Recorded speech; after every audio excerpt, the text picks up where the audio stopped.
Terima kasih kepada para peserta yang sudah join. Acara kita mulai sekitar 10 menit lagi, sambil menunggu peserta yang lain yang belum join.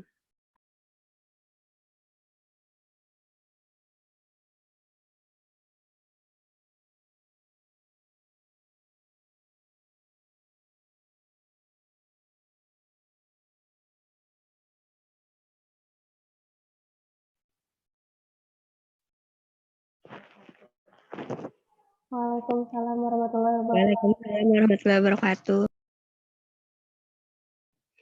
Selamat pagi, salam sejahtera untuk kita semua.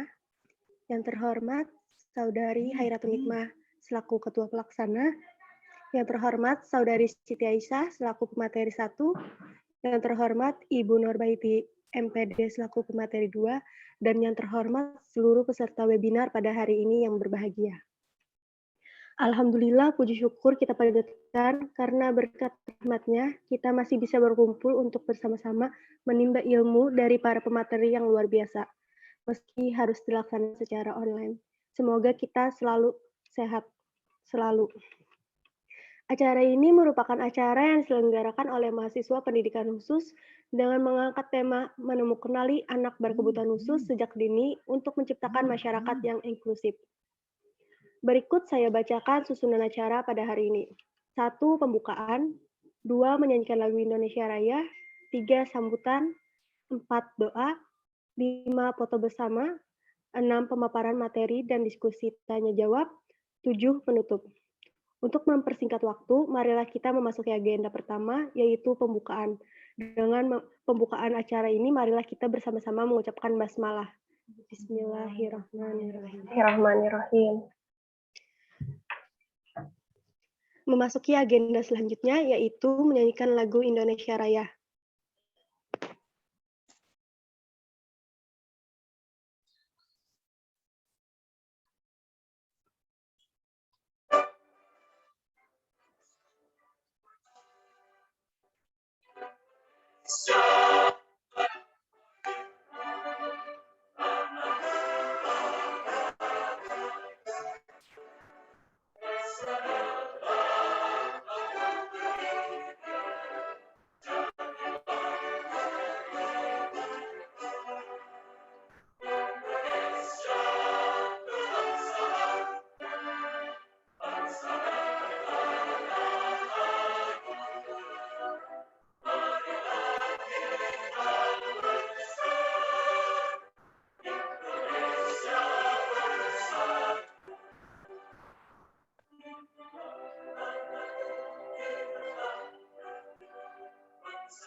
Selanjutnya, sambutan. Sambutan akan disampaikan.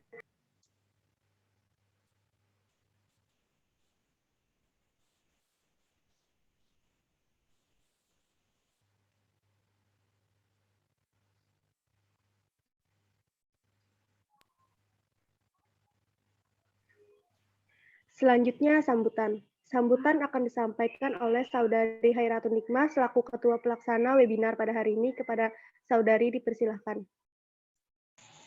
Assalamualaikum warahmatullahi wabarakatuh. Terima kasih sebelumnya atas kesempatannya. Yang pertama, saya ucapkan terima kasih atas kesempatannya Baik, yang saya hormati kepada narasumber kita, yaitu Kakak Siti Aisyah dan Ibu Nurbaiti Rahmah. Terima kasih atas waktunya dan kesempatannya pada kegiatan ini. Semoga kita bisa mendapatkan ilmu yang bermanfaat dan bisa berguna di kemudian hari. Kemudian, saya ucapkan juga terima kasih kepada Ibu Siti Jaleha atas partisipasinya kepada kegiatan ini. Semoga kita bisa belajar bersama, Bu, hari ini. Mungkin itu saja dari saya. Semoga acara hari ini berjalan dengan lancar. Amin. Saya akhiri. Salah hilap, mohon maaf. Assalamualaikum warahmatullahi wabarakatuh.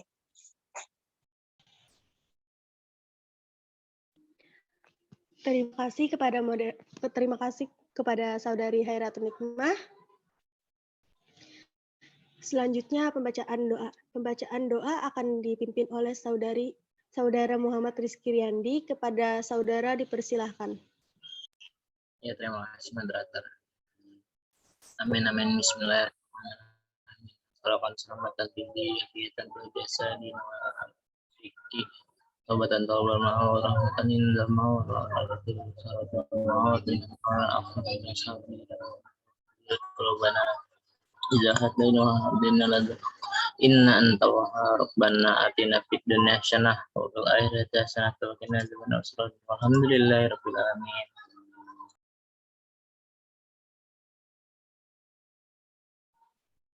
Selanjutnya kita memasuki agenda sesi foto. Kepada seluruh peserta webinar, bisa mengaktifkan kameranya.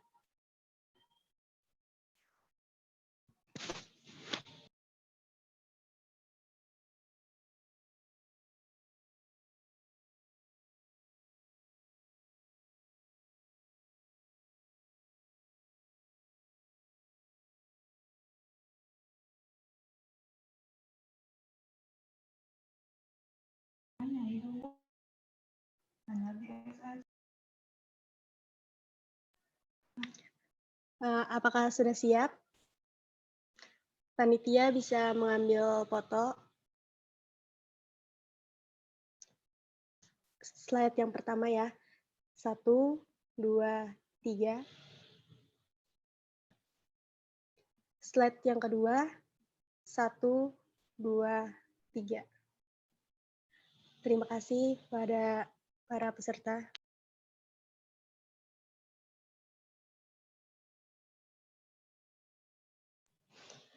Selanjutnya kita memasuki agenda inti pada hari ini, yaitu pemaparan materi oleh para pemateri kita hari ini yang sekaligus diskusi tanya jawab yang akan dipandu oleh Saudari Eliska Wika Minadayo selaku moderator. Kepada Saudari dipersilahkan mengambil alih.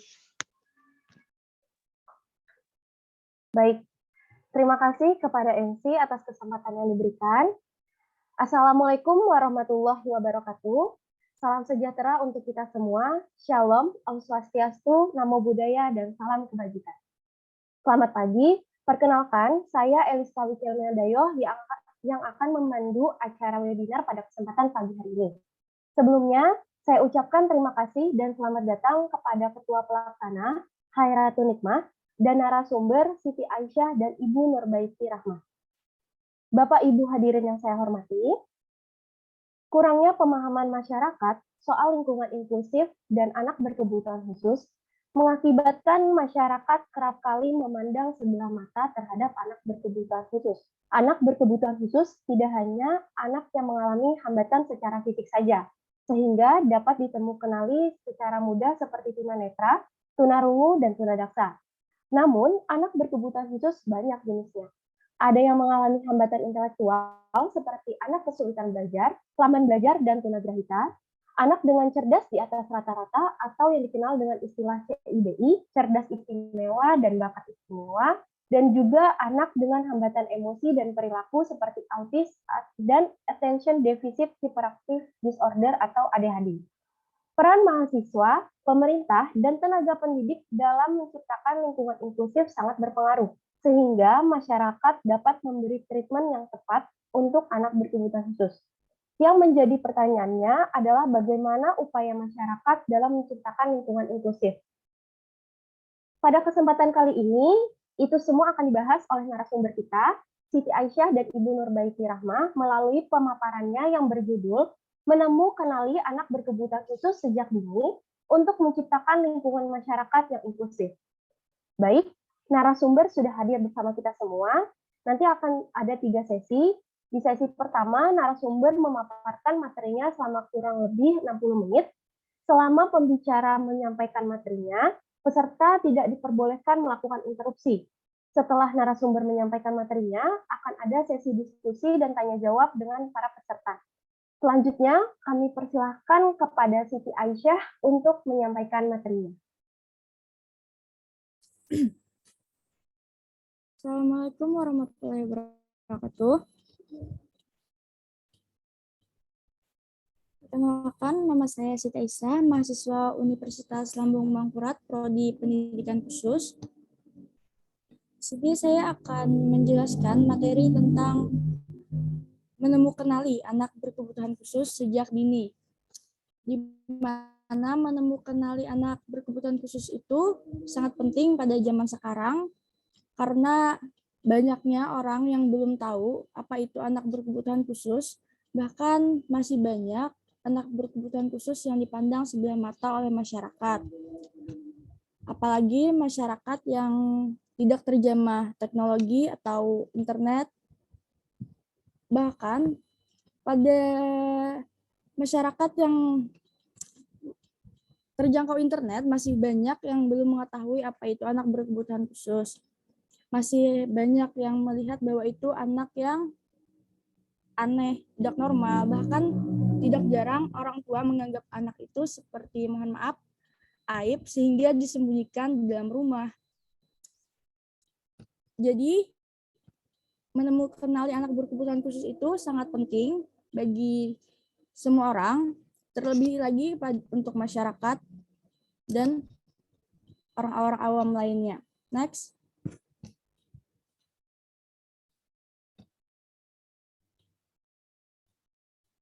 Apa sih pengertian dari anak berkebutuhan khusus?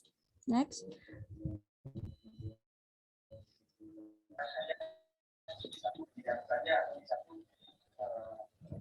Award 2002 mengatakan anak berkebutuhan khusus adalah anak dengan karakteristik khusus yang berbeda dengan anak pada umumnya, tanpa selalu menunjukkan ketidakmampuan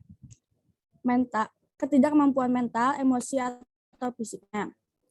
Istilah lain bagi anak berkebutuhan khusus adalah anak luar biasa dan anak cacat. Anak dengan kebutuhan khusus atau special needs children dapat diartikan secara simpel sebagai anak yang lambat atau slow atau memiliki. Anak berkebutuhan khusus tidak hanya semata-mata anak cacat, akan tetapi anak berkebutuhan khusus juga ada yang memiliki kelebihan intelektual pada umumnya. Next. Klasifikasi anak berkebutuhan khusus. Pertama, tunagrahita, anak dengan kemampuan intelektual di bawah rata-rata pada umumnya. Anak tunagrahita itu terbagi menjadi 3. Ada ringan, sedang, dan berat sesuai dengan tes IQ-nya. Tunarungu, yaitu anak yang mengalami gangguan pada pendengaran sehingga mengakibatkan hilangnya pendengaran. Tunarungu juga terbagi lagi menjadi 2. Yang pertama, tunarungu ringan itu masih bisa ada sisa-sisa pendengaran pada pendengarannya, masih bisa mendengar sedikit-sedikit. Ada juga yang mengalami gangguan pendengaran total, yaitu tidak mendengar sama sekali. Terus tunanetra, anak yang mengalami kerusakan atau hambatan pada organ mata. Tunanetra terbagi menjadi 2, buta total dan juga low vision, di mana low vision masih bisa melihat walaupun tidak seperti orang normal pada umumnya. Dan tunalaras, anak yang mengalami hambatan dalam mengendalikan emosi dan kontrol sosialnya. Next.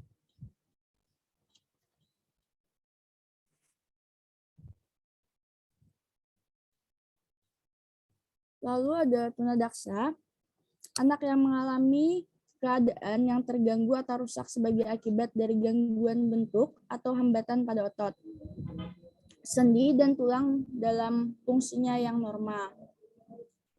Lalu ada ADHD, Attention Deficit Hyperactive Disorder, anak yang mengalami gangguan perkembangan yang menyebabkan kemampuan komunikasi dan sosialisasi anak terganggu. Atau bisa juga disebut hiperaktif atau gerakannya berlebihan. Autis, anak yang mengalami gangguan mental yang menyebabkan seorang anak mengalami sulit memusatkan perhatian serta memiliki perilaku impulsif dan hiperaktif. Autis ini juga tergolong menjadi 3, yaitu ringan, berat, dan sedang.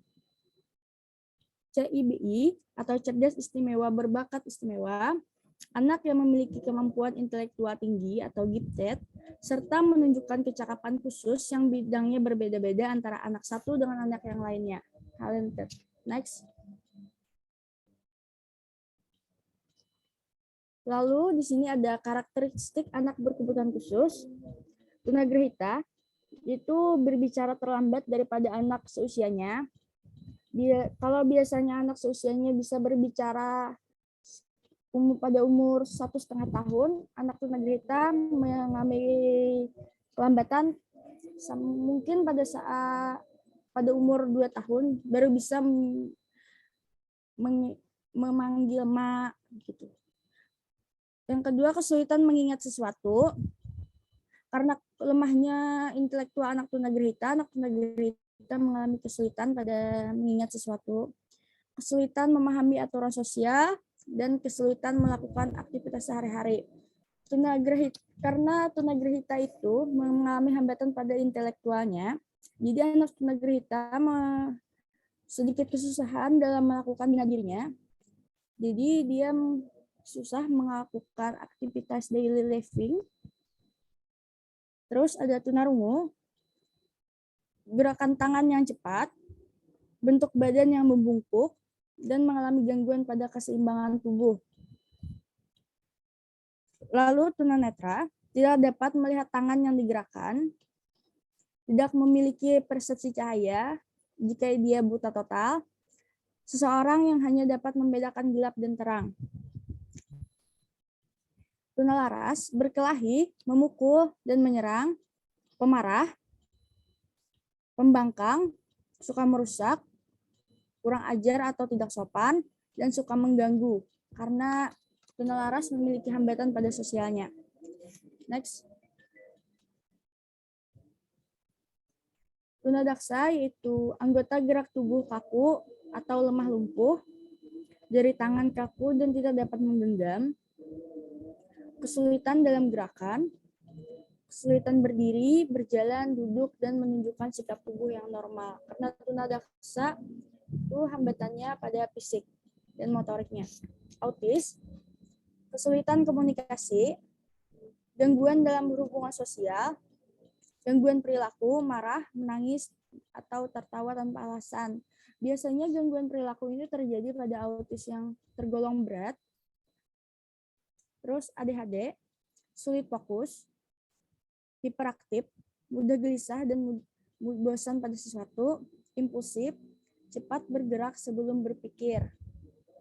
CIBI, cerdas istimewa berbakat istimewa, lancar berbahasa, memiliki rasa ingin tahu yang besar, memiliki kemampuan yang tinggi dalam berpikir logis dan kritis, mandiri belajar, bekerja secara mandiri.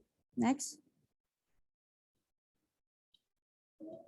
Faktor penyebab anak berkebutuhan khusus itu ada 3, sebelum kelahiran, selama proses kehamilan, setelah kelahiran.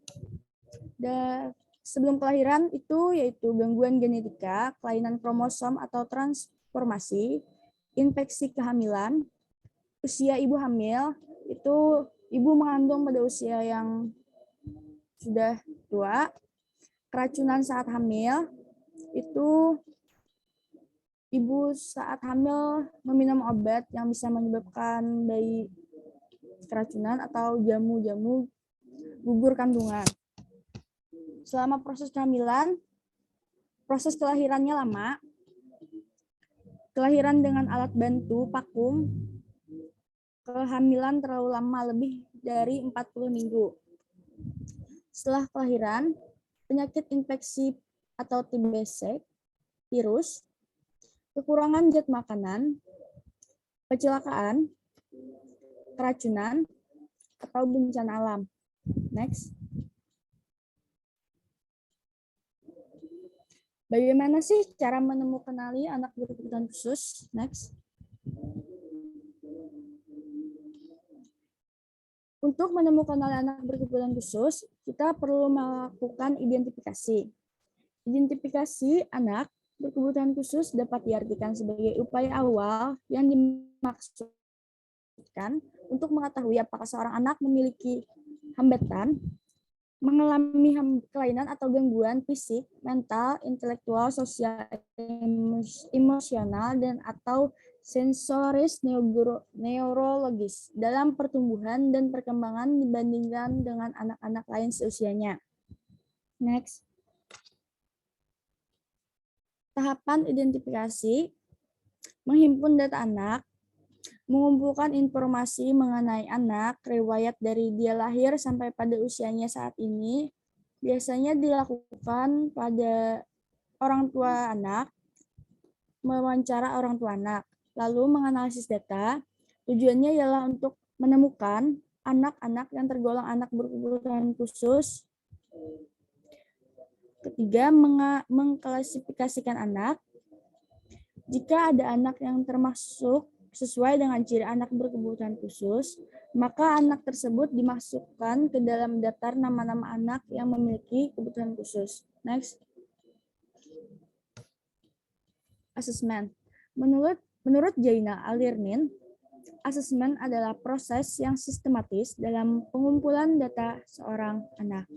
Dalam konteks pendidikan, asesmen berfungsi untuk melihat kemampuan dan kesulitan yang dihadapi seorang anak saat itu, sebagai bahan untuk menentukan apa yang sesungguhnya dibutuhkan anak. Next.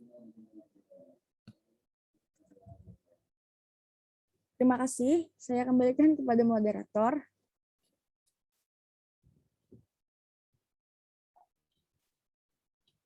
Terima kasih kepada Siti Aisyah atas paparan yang begitu menarik.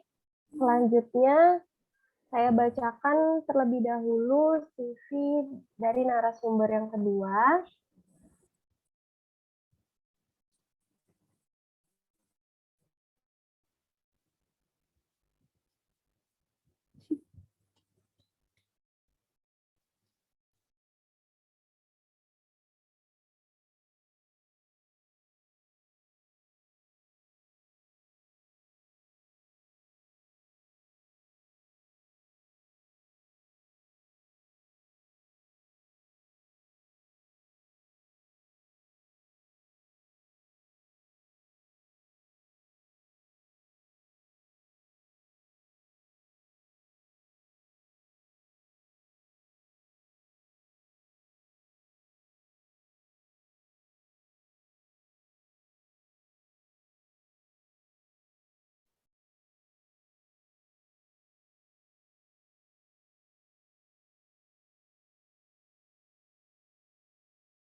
Baik, untuk narasumber kita yang kedua, yaitu Ibu Nurbaiti Rahma. Beliau adalah seorang pengajar di SLB Negeri 2 Martapura yang berkecimpung dalam dunia pendidikan bagi anak berkebutuhan khusus. Keahlian khusus beliau yaitu identifikasi dan asesmen anak berkebutuhan khusus dan penanganan dan pembelajaran bagi anak tunagrahita. Lalu ada informasi kontak beliau, alamat kantor beliau yaitu di Jalan Menteri 4, nomor 25, Kelurahan Sungai Paring, Martapura, Kabupaten Banjar, Kalimantan Selatan. Lalu ada email beliau, rahmanurbaiti@gmail.com, dan nomor HP beliau 081253628381. Baik, pengalaman kerja beliau pernah bekerja di staf administrasi program studi PKM ULM tahun 2015 sampai 2016. Lalu beliau pernah menjadi asisten pengajar di program studi pendidikan khusus ULM 2019 sampai sekarang, dan guru SLB di SLB Negeri 2 Martapura mulai Januari 2021 sampai sekarang. Riwayat akademis beliau pernah bersekolah di SDN Pemurus Dalam 6 Banjarmasin dari tahun 1995 sampai 2005, lalu di SMP Negeri 3 Banjarmasin 2005 sampai 2008, SMA Negeri 7 Banjarmasin dari 2008 sampai 2011, lalu berkuliah di Universitas Lambung Mangkurat, Prodi Pendidikan Luar Biasa FKIP ULM dari tahun 2011 sampai 2015, dan melanjutkan Magister Pendidikan Khusus di Universitas Pendidikan Indonesia dari 2016 sampai 2019. Riwayat organisasi beliau pernah menjadi kelompok studi Islam atau KSI di SMA Negeri 7 Banjarmasin dari 2009 sampai 2011. Lalu beliau pernah masuk di Hima Pendidikan Luar Biasa FKIP ULM dari 2011 sampai 2013, dan pernah menjadi panitia kegiatan ospek atau P2B FKIP ULM tahun 2013. Selanjutnya kami persilahkan kepada Ibu Nurbaiti untuk menyampaikan materinya. Assalamualaikum warahmatullahi wabarakatuh. Selamat pagi, peserta kegiatan pengembangan kesadaran masyarakat PKH ULM. Di sini saya mohon izin menyampaikan mengenai materi kedua, yaitu menciptakan lingkungan inklusif bagi anak berkebutuhan khusus. Apakah suara saya terdengar jelas? Inggih terdengar jelas, Kak. Ya, siap. Langsung saja saya mulai pemaparan materi. Yang pertama terkait masyarakat inklusif.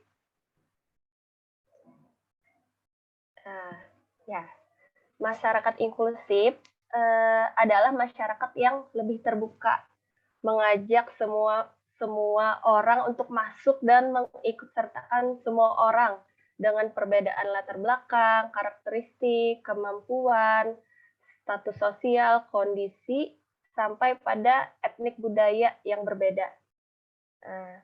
Tujuan masyarakat inklusif itu sendiri adalah agar setiap orang memiliki rasa toleransi yang tinggi, merasa aman dan nyaman untuk mendapatkan hak dan melaksanakan kewajiban.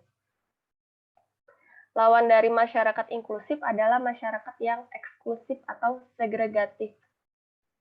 Nah, salah satu pihak yang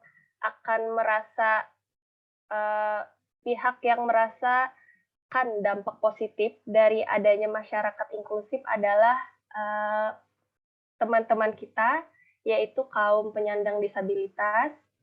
Nah, seperti di sini ya, tadi sudah dipaparkan juga oleh narasumber sebelumnya mengenai jenis-jenis disabilitas dan cara mengenalinya ya. Nah, jadi saya langsung saja.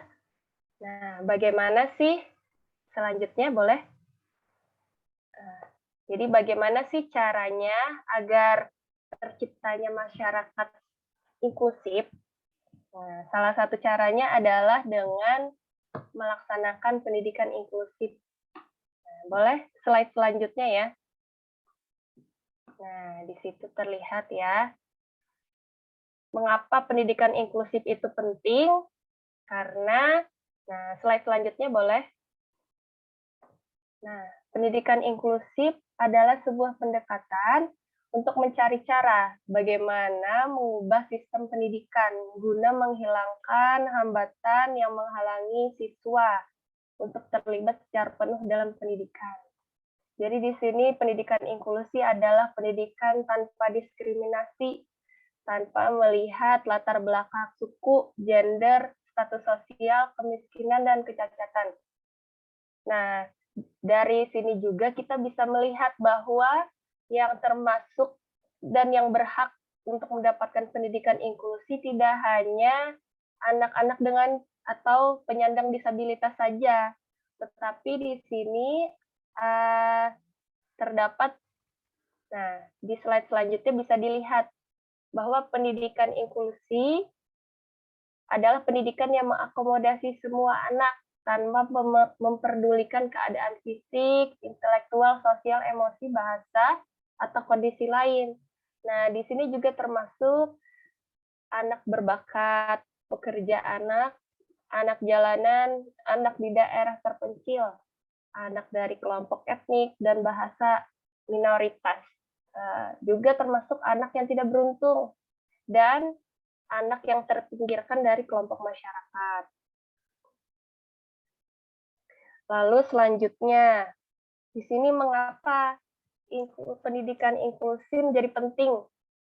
Salah satunya karena pendidikan inklusi merupakan hak asasi manusia. Nah, jadi di sini semua anak memiliki hak untuk belajar bersama. Lalu tidak ada anak yang diasingkan dari ketidakmampuannya. Kemudian disabilitas dewasa menggambarkan diri mereka sebagai pejuang sekolah khusus yang menuntut diakhirinya pemisahan. Jadi melalui pendidikan inklusif tidak ada lagi penyandang disabilitas atau pihak lainnya yang merasa diasingkan atau didiskriminasi. Selanjutnya adalah tidak ada alasan yang sah untuk memisahkan anak-anak dalam pendidikan mereka. Anak-anak menjadi bagian bersama dengan berbagai kelebihan untuk semua orang. Nah, selanjutnya adalah mengapa pendidikan inklusif menjadi penting, karena pendidikan inklusif berdasarkan hasil penelitian merupakan salah satu pendidikan yang terbaik. Jadi penelitian menunjukkan jika anak-anak berbuat lebih baik setelah menempuh pendidikan inklusi, ya, baik secara akademis dan sosial. Selanjutnya, tidak ada pembelajaran yang memunculkan kepedulian di sekolah terpisah yang tidak dapat terjadi di sekolah biasa. Jadi ketika seorang anak yang bersekolah di lingkungan yang inklusif, sekolah penyelenggara pendidikan inklusif, jadi dia pembelajaran yang terjadi di sekolah itu akan memunculkan kepedulian, di mana tidak akan terjadi di sekolah lain yang tidak menyelenggarakan pendidikan inklusi. Nah, selanjutnya adalah ternyata melalui pendidikan inklusi akan menimbulkan kepedulian sosial. Jadi segregasi dan pendidikan inklusi mengajarkan anak-anak. Nah, maksud di sini adalah segregasi mengajarkan anak-anak untuk takut, tidak tahu, dan melahirkan prasangka. Hal ini karena mereka selama ini kan pendidikan kita bersifat eksklusif ya.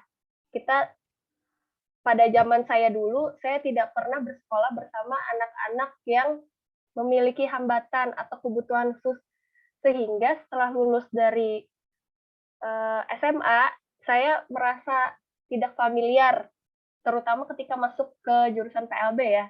Nah, jadi seperti itu. Jadi sebenarnya segregasi akan melahirkan prasangka atau menjadi takut dan tidak tahu terhadap keberagaman. Selanjutnya adalah semua anak membutuhkan pendidikan yang akan membantu mereka mengembangkan hubungan dan mempersiapkan mereka hidup bersama-sama dalam kesatuan masyarakat. Jadi ketika pendidikan inklusi diterapkan di sebuah sekolah, hal tersebut akan menjadi seperti simulasi ketika anak nanti berada di masyarakat yang sesungguhnya. Seperti itu. Jadi ketika anak bersekolah di sekolah penyelenggara inklusi, mereka akan tumbuh sikap-sikap toleransi, saling peduli, tolong-menolong, seperti itu. Kemudian hanya inklusi yang berpotensi mengurangi rasa takut dan membangun persahabatan, rasa hormat dan pengertian. Jadi jadi setelah terselenggaranya pendidikan inklusi, insya Allah akan menuju masyarakat yang inklusi juga. Itu. Selanjutnya adalah, nah di sini juga ya, pendidikan inklusi itu merespon kebutuhan belajar anak. Karena melalui pendidikan inklusi itu dapat mengadvokasi dan mengakomodasi ya kebutuhan anak. Jadi di sekolah itu betul-betul diperhatikan. Jadi bagaimana kurikulum disesuaikan dengan kebutuhan anak. Selanjutnya, tanggung jawab dari sistem pendidikan biasa untuk mendidik semua anak. Jadi pendidikan inklusi itu akan mengakomodasi seluruh anak. Nah, dengan berbagai karakteristik dan kebutuhan.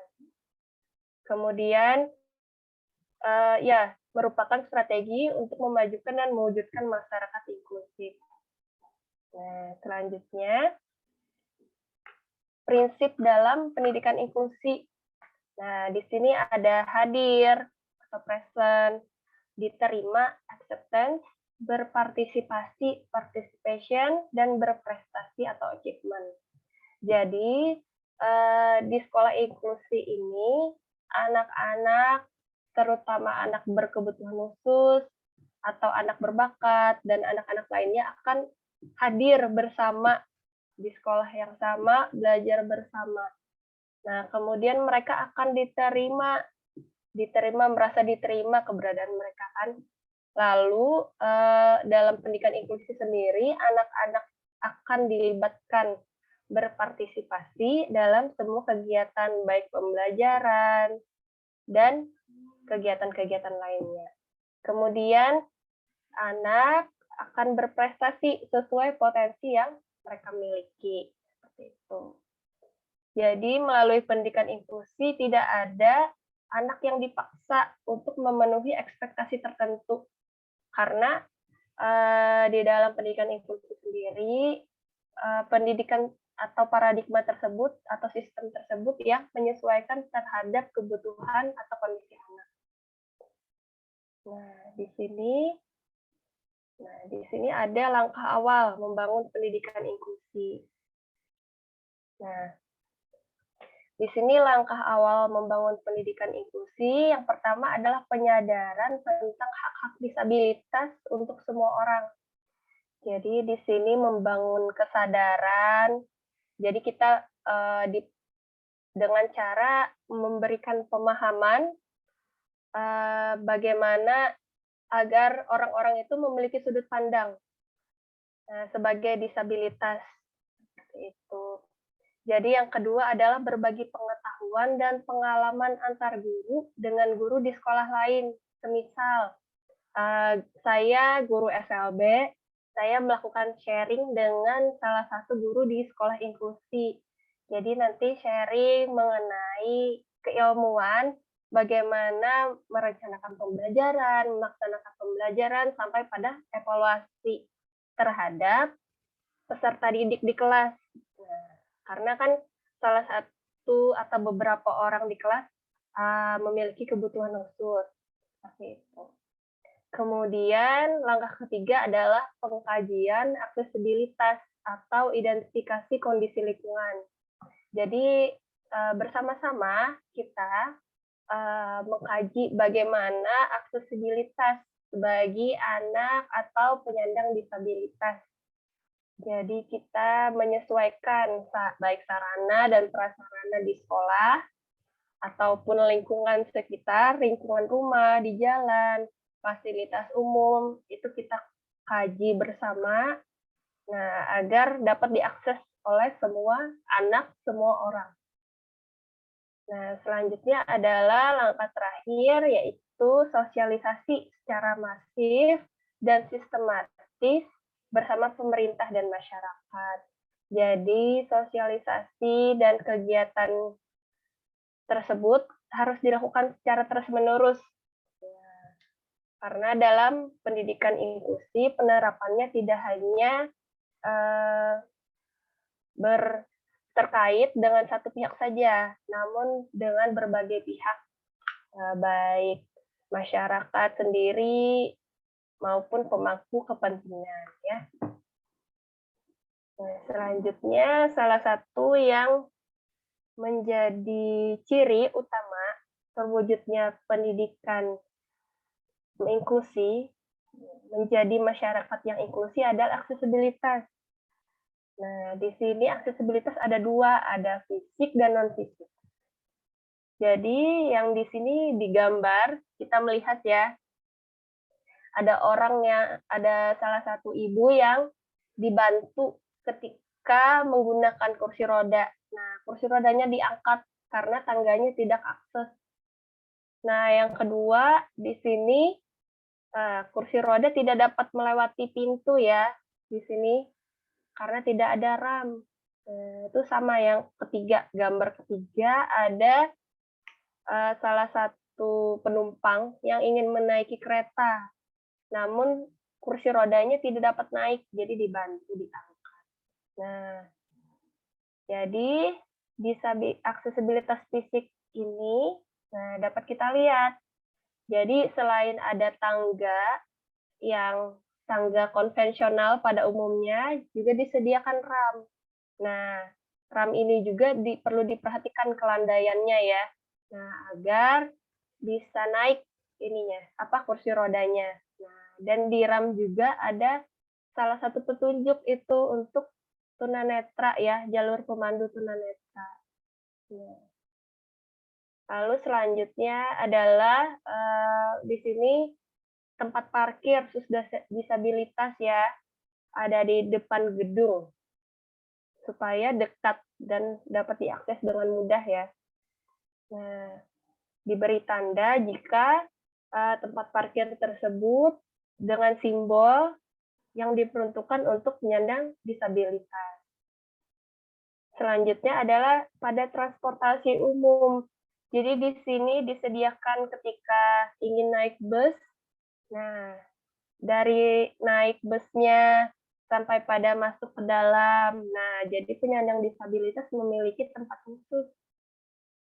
Nah, yang kedua adalah aksesibilitas non-fisik. Jadi aksesibilitas non-fisik ini dapat berupa bahasa isyarat. Lalu, di sini kan kita lihat gambar selanjutnya ya, ketika pembelajaran di kelas. Nah, ini salah satu kegiatan aksesibilitas non-fisik ya, karena pembelajaran, slide selanjutnya boleh. Nah, jadi karena pembelajaran bagi anak itu, jadi kan guru kan membimbing anak di kelas, jadi anak berkebutuhan khusus tidak dibedakan dari anak lainnya.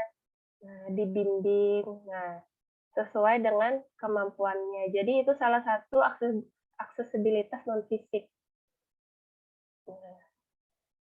Selanjutnya, di sini ada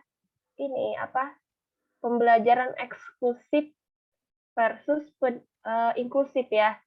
Jadi terdapat perbedaan. Nah, ini salah satu aksesibilitas non-fisik. Jadi dalam pembelajaran itu terdapat beberapa ciri jika ingin pembelajaran itu menjadi inklusif.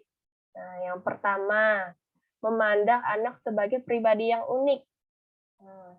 Tidak menganggap semua anak sama. Itu salah satu ciri pembelajaran yang inklusif. Yang kedua, dilakukannya asesmen awal. Nah, asesmen awal ini sangat penting ya, karena di sini kan biasanya guru merencanakan pembelajaran. Untuk menentukan tujuan pembelajaran kan harus diawali dari asesmen. Nah, asesmen sendiri itu dilakukan setelah proses identifikasi atau menemukan kenali anak. Nah, selanjutnya menghargai keanekaragaman.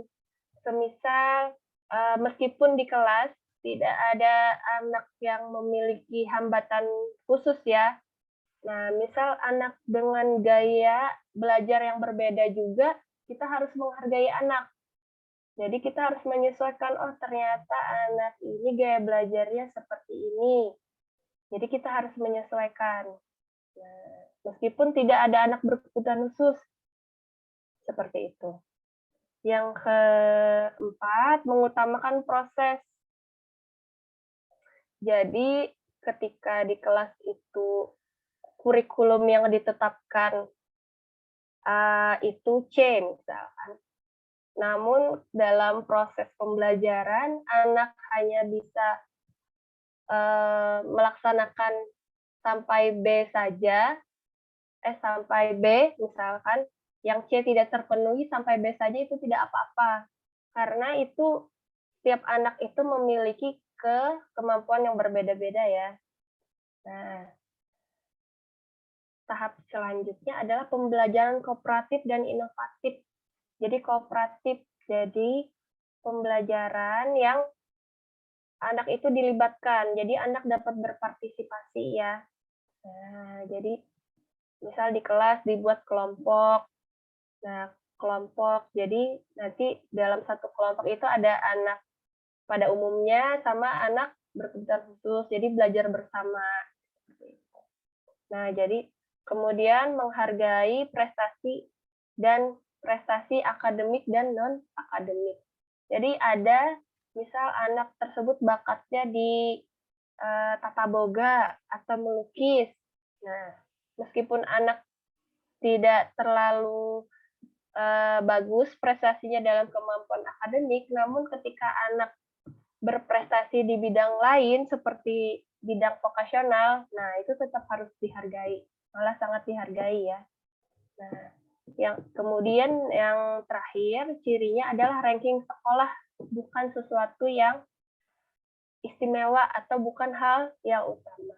Itu karena kita tidak berpatokan pada ranking ya, namun kemajuan atau kondisi yang lebih baik dari yang sebelumnya. Nah, selanjutnya adalah membangun budaya inklusif di kelas.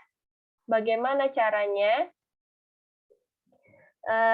Di sini, nah yang pertama adalah menanamkan konsep pentingnya saling menghargai. Nah, boleh slide selanjutnya. Jadi di sini menanamkan konsep pentingnya saling menghargai, kerjasama, tolong-menolong, dan rasa empati. Nah, kemudian biasakan perilaku saling kerjasama tersebut. Nah, dalam kerja kelompok pembelajaran. Nah, kemudian setelah dibiasakan, kemudian dilatih secara rutin kegiatan saling menghargai tadi ya. Nah, dalam setiap mengerjakan proyek pembelajaran. Nah, nantinya tanpa disadari anak dan lingkungan menjadi terbiasa untuk saling menghargai. Nah, kemudian nantinya akan terbentuk karakter menghargai dan menjadi budaya dalam kehidupan sehari-hari. Jadi tidak ada perasaan takut, perasaan aneh ketika melihat anak-anak penyandang disabilitas. Seperti itu ya. Sekian dari saya dulu untuk saat ini ya. Saya kembalikan ke moderator.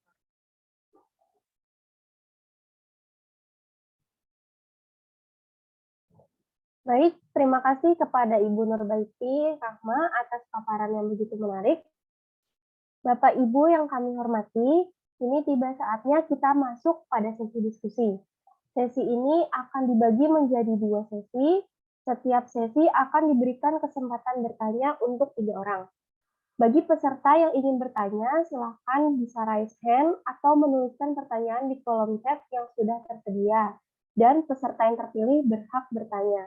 Sebelum bertanya, tolong sebutkan identitas terlebih dahulu. Pertanyaan diajukan secara singkat, jelas, dan padat. Baik, langsung saja kita mulai sesi diskusi ini. Saya persilahkan kepada para hadirin untuk bertanya.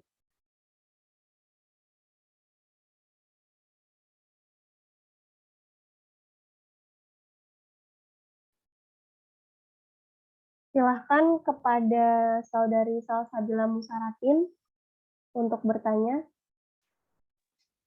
Terima kasih atas kesempatan yang diberikan. Perkenalkan, nama saya Salsabila Musaratin.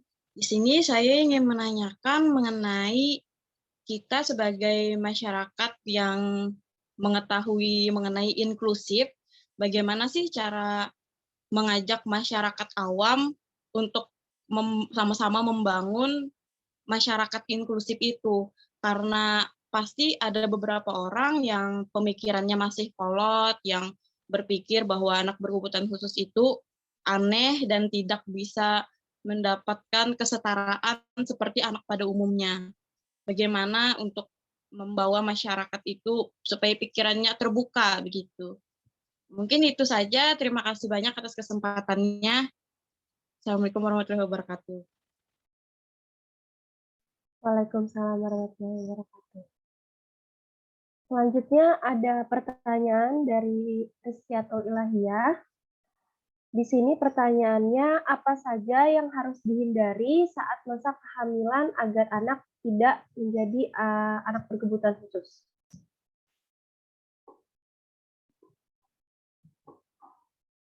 Lalu ada pertanyaan dari Dina Oktaviani.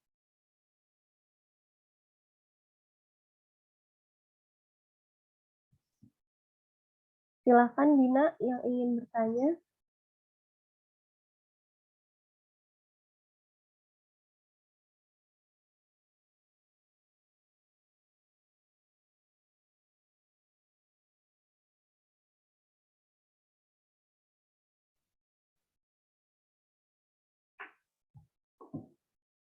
Di sini Dina menjelaskan kalau sebenarnya saya suka dengan masyarakat inklusif ataupun ABK, berhak mendapatkan pendidikan yang sama.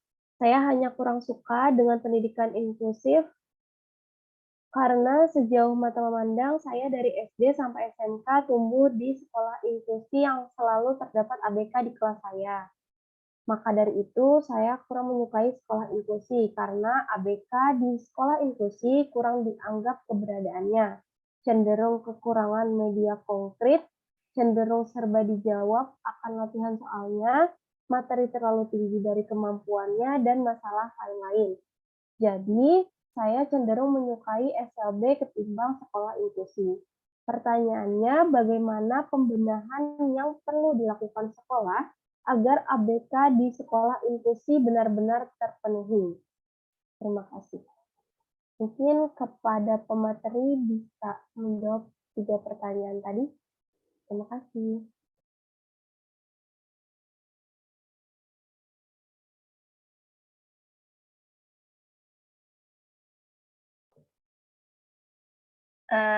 Siapa dulu yang menjawab?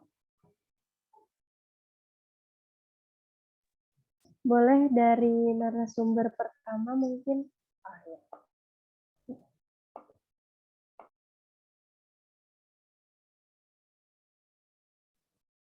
Izin menjawab pertanyaan dari Rizkiatul Ilahiyah.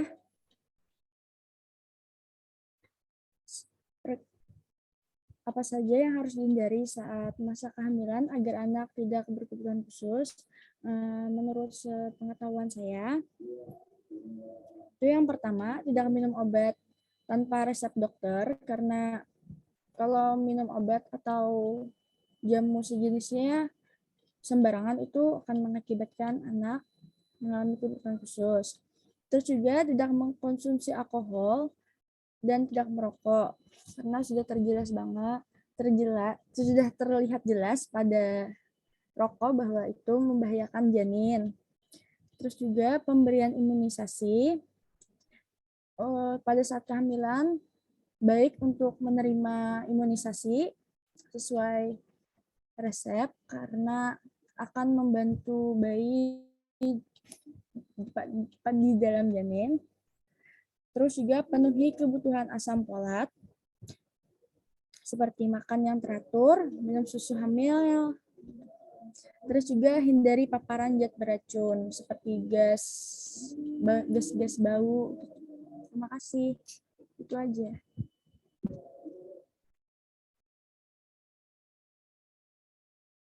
Saya kembalikan ke moderator. Baik, terima kasih atas jawabannya.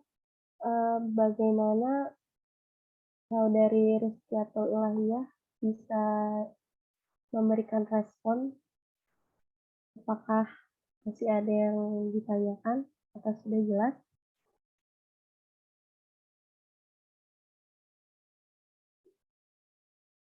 Baik, terima kasih. Untuk pertanyaan dari Salsabila Musahatin, mungkin untuk Kak Bay bisa menjawab pertanyaannya. Terima kasih.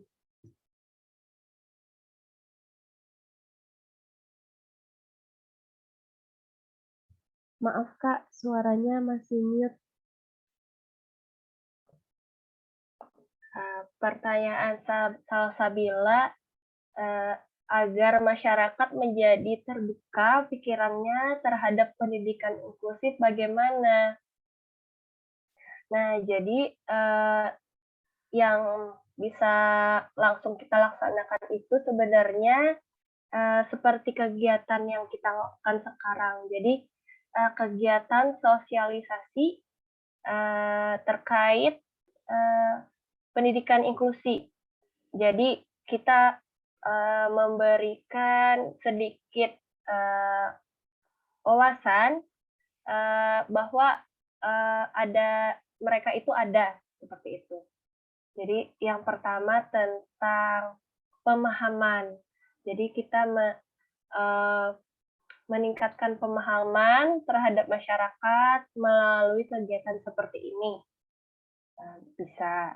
Lalu kemudian pemahaman tersebut juga bisa dibentuk ketika lingkungan kita lingkungan seperti aksesibilitas tadi, nah itu kita tingkatkan. Nah, jadi semisal seperti di trotoar, di pinggir jalan, jadi kita kan membuat trotoar itu ada jalur pemandu untuk tunanetra misal. Jadi kita memahamkan kepada masyarakat bahwa trotoar tersebut tidak bisa dipergunakan untuk kegiatan lain, misal, karena nanti ketika ada penyandang disabilitas yang membutuhkan fasilitas tersebut, jadi tidak bisa lewat kan mereka kan apabila tertutup trotoar tersebut. Nah, itu salah satunya. Nah, itu juga terlihat ketika misal di sebuah bangunan, misal ada liftnya, jadi liftnya diberi huruf braille atau misal dikasih suara. Nah, jadi kan dengan adanya sarana prasarana yang tercipta tersebut, jadi masyarakat juga, oh ternyata ada orang lain loh yang membutuhkan fasilitas ini, gitu. Jadi kita menjadi sadar bahwa masyarakat itu menjadi inklusi ketika bisa memenuhi kebutuhan dari tiap individu yang beragam. Seperti itu. Nah, yang terakhir itu melalui pendidikan inklusi. Jadi, pendidikan inklusi itu diselenggarakan di tiap jenjang ya. Nah, makanya seperti selaras. Pertanyaannya terkait nih dengan Saudari Dina Oktaviana ya. Nah, saya lebih suka katanya cenderung menyukai SLB dibanding inklusi karena selama sekolah di inklusi saya katanya merasa terganggu akan kehadiran ABK ya, seperti itu. Nah, bagaimana cara mengatasinya? Memang untuk pelaksanaan ketika membangun pendidikan inklusi tidak mudah ya, banyak tantangan dan hambatan, terutama bagi siswa di kelas sendiri. Nah, kan seperti yang diatur juga jika keberadaan ABK itu di kelas inklusi sebaiknya hanya 1% dari jumlah siswa di kelas. Jadi tidak terlalu banyak dan tidak dominan. Kemudian di kelas juga harus didampingi oleh guru pendamping khusus. Nah, jadi harus ada keberadaan GPK sendiri kan. Nah, kemudian yang ketiga, untuk meminimalisir adanya sikap negatif, lalu adanya penolakan dari siswa di kelas, sebaiknya diberi pemahaman juga kepada guru kelasnya, bukan hanya guru pendamping khususnya, bahwa siswa berkebutuhan khusus ini memang memiliki kebutuhan yang berbeda dibanding anak lainnya di kelas. Nah, seperti itu. Nah, memang rasanya seperti berat ya, karena kadang kita merasa terganggu memang. Cuma dengan hal tersebut kita menjadi terbiasa ketika nanti kita berada di lingkungan masyarakat. Nah, jadi kita lebih menghargai. Mungkin ketika kita berada di usia sekolah, kita merasa terganggu. Namun nanti ketika kita sudah lulus, sudah berada di masyarakat, kita akan lebih appreciate keberadaan penyandang disabilitas seperti itu. Saya kembalikan ke moderator. Terima kasih atas jawaban yang diberikan Bu Nurbaiti. Bagaimana untuk Salsabila Musyaratin, apakah sudah jelas? Sangat jelas sekali. Terima kasih atas jawabannya. Terima kasih.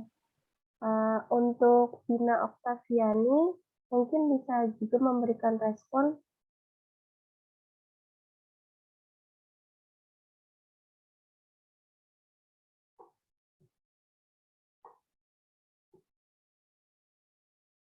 Oh ya, baik.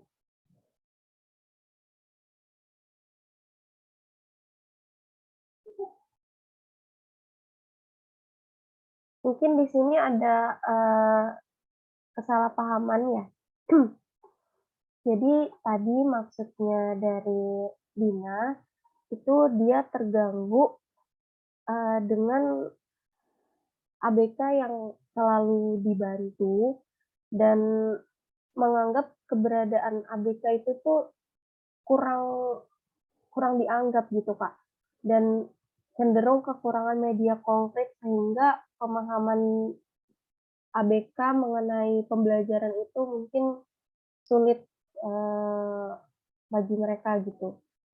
Dan cenderung latihan soal itu serba dijawab. Dan materinya juga terlalu tinggi dari kemampuan dia. Makanya pertanyaannya pembenahan untuk sekolah agar ABK ini benar-benar terpenuhi kebutuhannya begitu. Oh, seperti itu ya. Jadi justru saudari kita Dina Oktaviani ini terganggu karena dia peduli. Ya, seperti itu ya. Oh, betul. Ya, jadi kan anaknya dibantu terus karena memang dia sulit menerima pembelajaran, tidak ada media yang konkret, lalu tujuan pembelajarannya terlalu tinggi. Nah, jadi yang bisa kita lakukan adalah sebagai guru ya, sebagai guru kita dapat melakukan modifikasi pada kurikulum pembelajaran. Jadi nanti di sana kita bisa melihat nih berdasarkan hasil asesmen. Jadi nanti bisa dilihat modifikasi kurikulumnya. Nah, di modifikasi kurikulum sendiri kita dapat melakukan beberapa hal. Bisa adaptasi, omisi, duplikasi, substitusi, ya. Nah, jadi di sana kita bisa nih, misal tujuan pembelajarannya terlalu tinggi, oh kita omisi aja, bisa dihilangkan.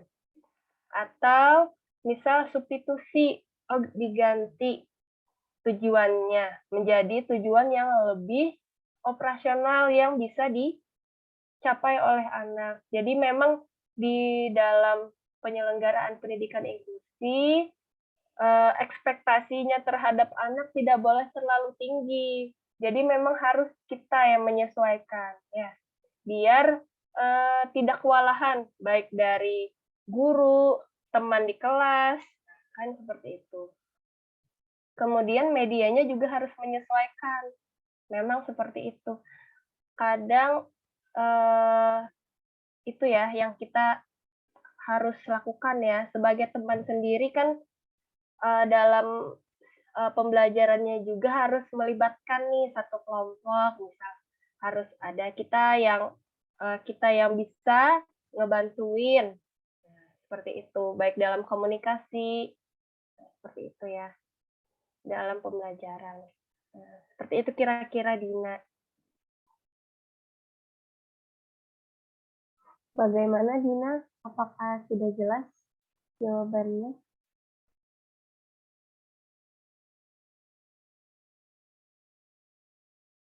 Baik, terima kasih Dina. Selanjutnya kita memasuki sesi kedua. Silakan untuk 3 penanya lagi. Bagi peserta yang ingin bertanya, bisa raise hand atau menuliskan pertanyaan di kolom chat.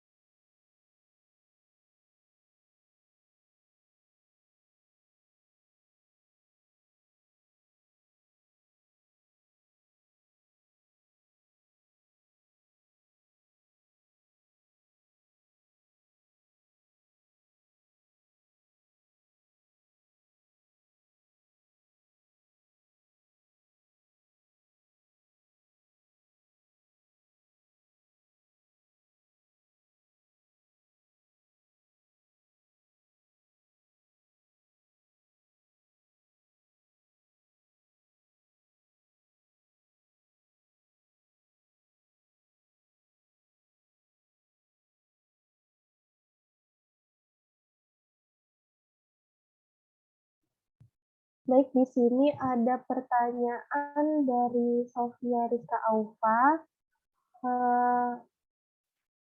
Dari berbagai macam klasifikasi ABK, kemudian bagaimana cara mengatasi anak yang tantrum kalau kemauannya tidak terpenuhi?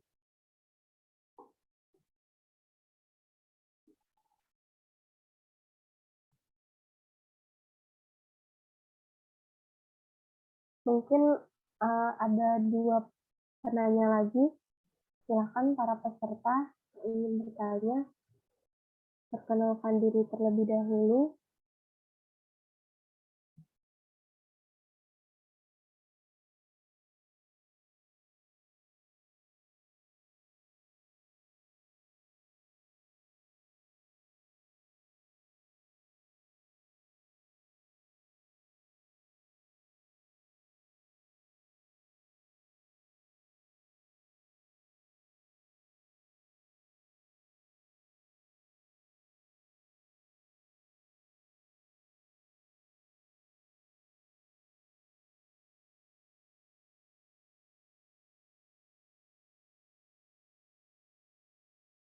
Mungkin tidak ada yang bertanya lagi ya.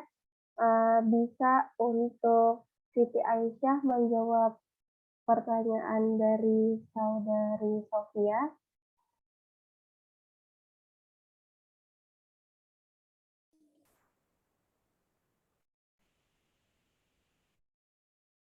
Terima kasih Sophia atas pertanyaan tantrum kalau kemauannya tidak dipenuhi.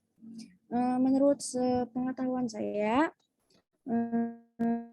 pertama-tama kenali dulu emosi anak dan cari penyebab mengapa anak tersebut suka tantrum. Apakah karena ngantuk jadi dia mudah marah, atau karena kita kurang peka menangkap emosi anak, atau karena tidak dituruti keinginannya baru dia tantrum dan lain-lain. Kalau kita tahu penyebabnya apa anak menjadi tantrum, kita jadi lebih mudah menghindari pemicu tantrumnya. Terus juga, kalau tidak dituruti keinginan anak dan dia tantrum, Itu wajar. Biarkan anak dulu menangis sepuasnya. Jangan diikuti keinginan anak karena tidak semua keinginan anak baik untuk kita ikuti. Selain itu, akan membuat anak menggunakan tangisan dan jeritan sebagai senjata untuk memenuhi keinginan nantinya. Jadi kita harus kuat, selama tantrum, jauhkan anak dari benda yang berbahaya, yang bisa melukai anak, dan jauhkan pula anak pada sekitar anak lainnya. Setelah anak tenang, berikan dia pelukan, usap punggungnya, pancing anak untuk mengeluarkan perasaannya. Ini agar anak belajar mengenal emosinya sendiri. Dan setelah emosi negatif anak keluar, baru kita ajak masuk dan ajak anak berbicara. Sampaikan pesan kita dengan bahasa yang sederhana dan singkat kepada anak. Itu saja.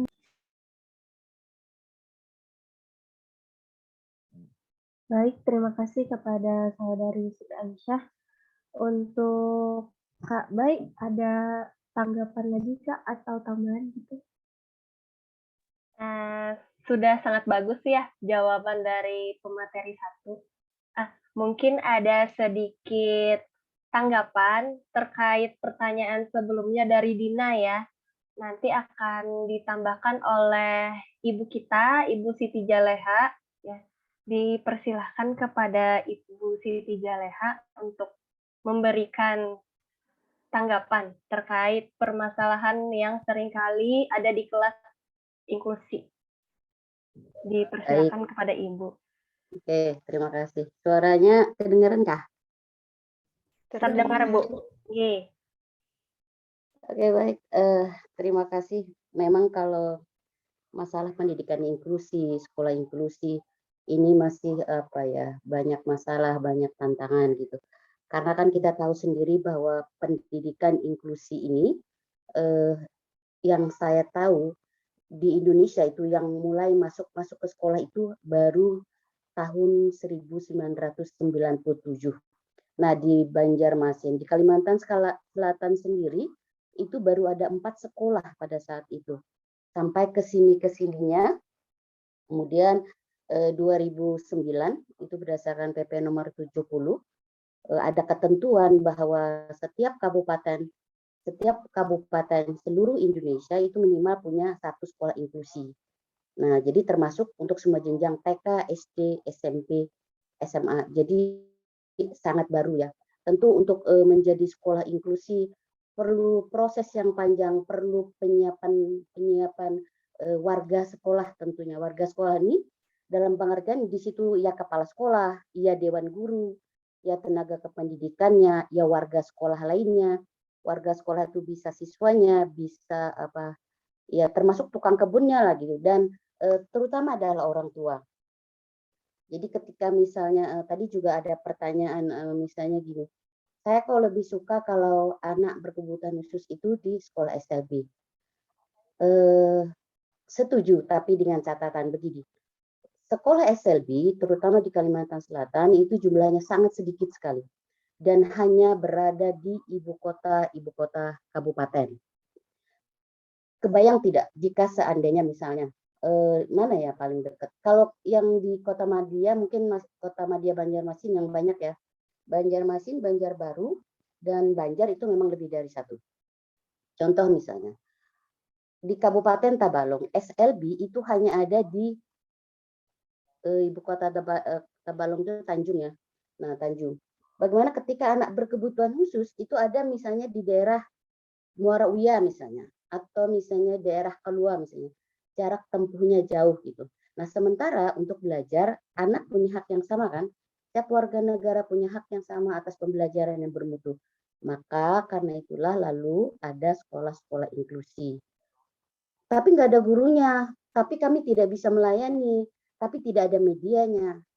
Bukan itu, tapi ketika kita mau menerima mereka dulu, mau belajar dulu, insya Allah semua akan berjalan step by step, berproses begitu.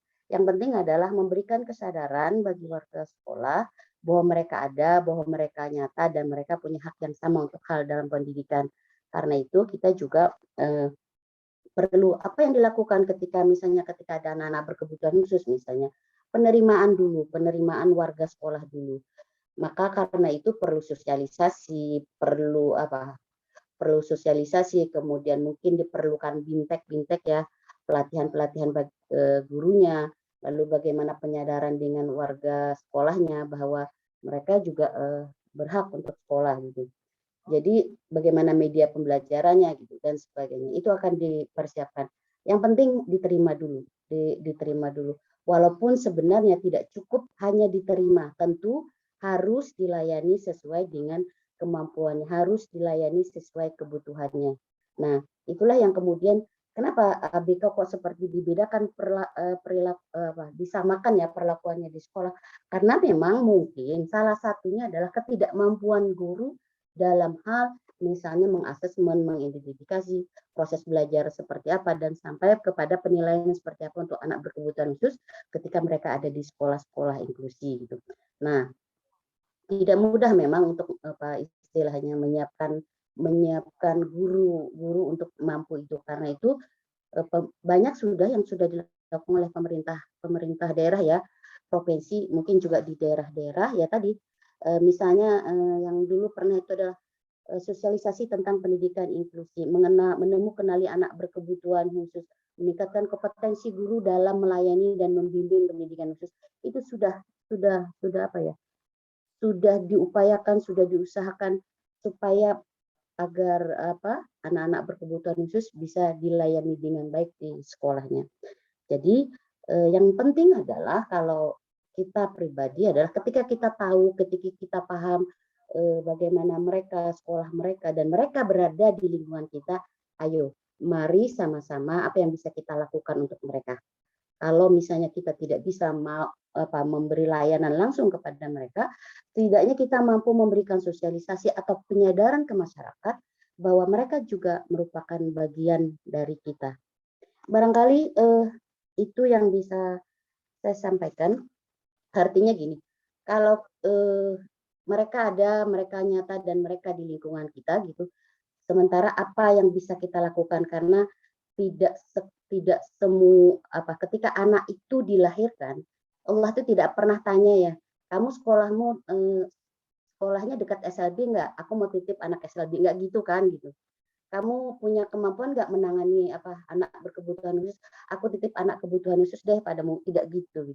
Jadi mereka nyata dan mereka di sekitar kita, dan kita juga tidak mungkin ya, tidak ada orang tua yang berharap misalnya Allah berikan aku anak berkebutuhan khusus gitu karena aku sudah lulus PLB, misalnya nggak ada begitu. Tapi mereka pada prinsipnya adalah kalau saya boleh mengutip, tidak ada produk Allah itu yang gagal gitu. Mereka adalah belajar kita, sumber belajar kita, sumber rasa syukur kita yang luar biasa. Karena itu sebagai orang yang paham lah atau yang tahu lah ilmunya tentang anak berkebutuhan khusus, ayo mari kita sama-sama apa yang bisa kita berikan untuk mereka, bagi lingkungan mereka, bagi orang tua mereka ketika mereka disimpan, diabaikan, bahkan tidak diperlakukan dengan baik. Mari kita ajak mereka bicara dari hati ke hati sehingga keberadaan mereka akan dihargai baik itu di sekolah, di lingkungannya maupun di masyarakatnya. Barangkali itu yang bisa saya sampaikan. Mohon maaf kalau ada hal yang kurang berkenan. Assalamualaikum warahmatullahi wabarakatuh. Waalaikumsalam warahmatullahi wabarakatuh. Terima kasih Bu Jaleha. Sama-sama.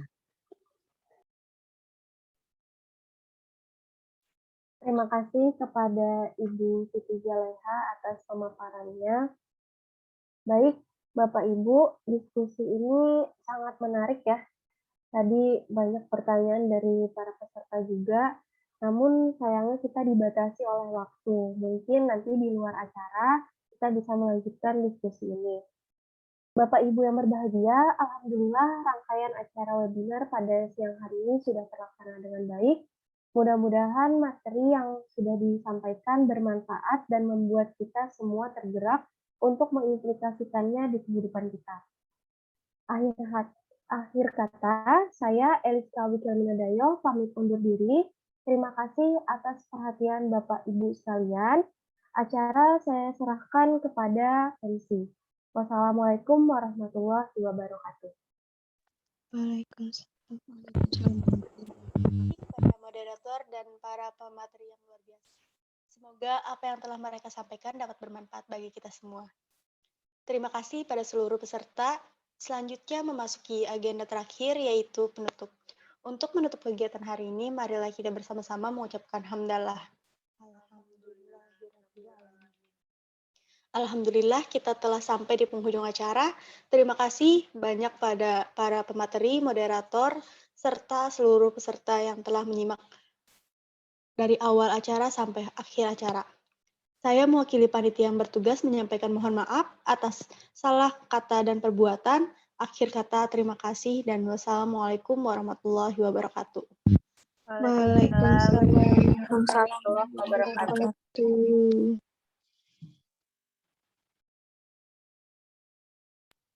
Terima kasih Ibu Baiti dan Ibu Siti Jaleha.